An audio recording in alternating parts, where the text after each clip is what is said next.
السلام عليكم. حتى كيبقى الفطور واحد ربع ساعة عاد كنوض كنوجد هاد البطيطة هادي او هاد الشيوة هادي كنرافقها للشيوات اللي كنوجد في رمضان. كناخد البطيطة 4 الحبات ولا 5 كنقطعهم على هاد الشكل، كنغسلهم مزيان بالقشور ديالهم كنقطعهم على هاد الشكل. كل بطيطة كنقطعها مثلا على 6 وكندير ليهم كنضيف ليهم زيت الزيتون، معلقة ديال التحميرة، شويه ديال الهريسه اولا السودانيه اللي عندكم، شويه الكمون، معلقه الكمون، وكندير الزعتره. هادو من المكونات. كنخلط مزيان هاد الخليط هذا كما كيبان لكم، راه كتجي مقرمشه ومقرمله وغزاله وفي ربع ساعه كتكون واجده.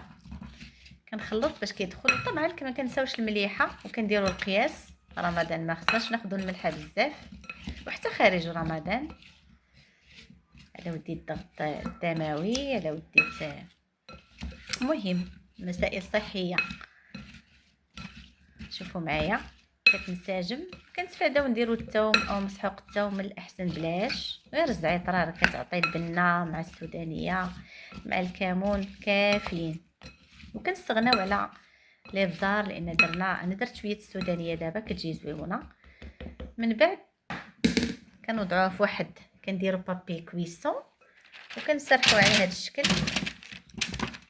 كما كيبان لكم. ما نساوش هاد لاصوص هادي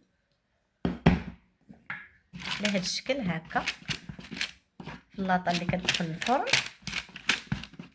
ما كنضيفوا لا ما لا والو،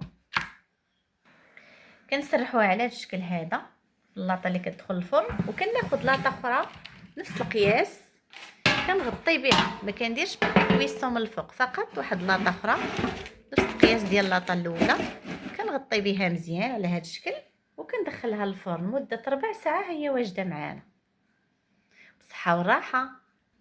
ما نساوش الفران يكون شاعل من الفوق ومن التحت باش كطيب مزيان. في ربع ساعه كتكون واجده. ها البطيطه موجوده مقرمشه مقرمله. شوفوا معايا ننزلوها في طبق تقديم، شهيوه من شهيوات رمضان.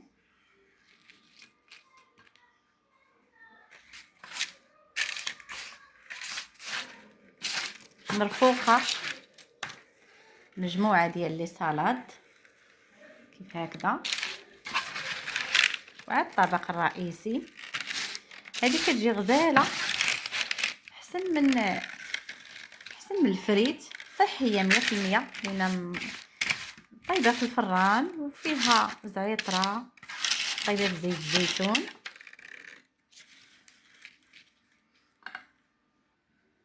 كنزلوها في طبق التقديم على هذا الشكل، سخونه مقرمشه.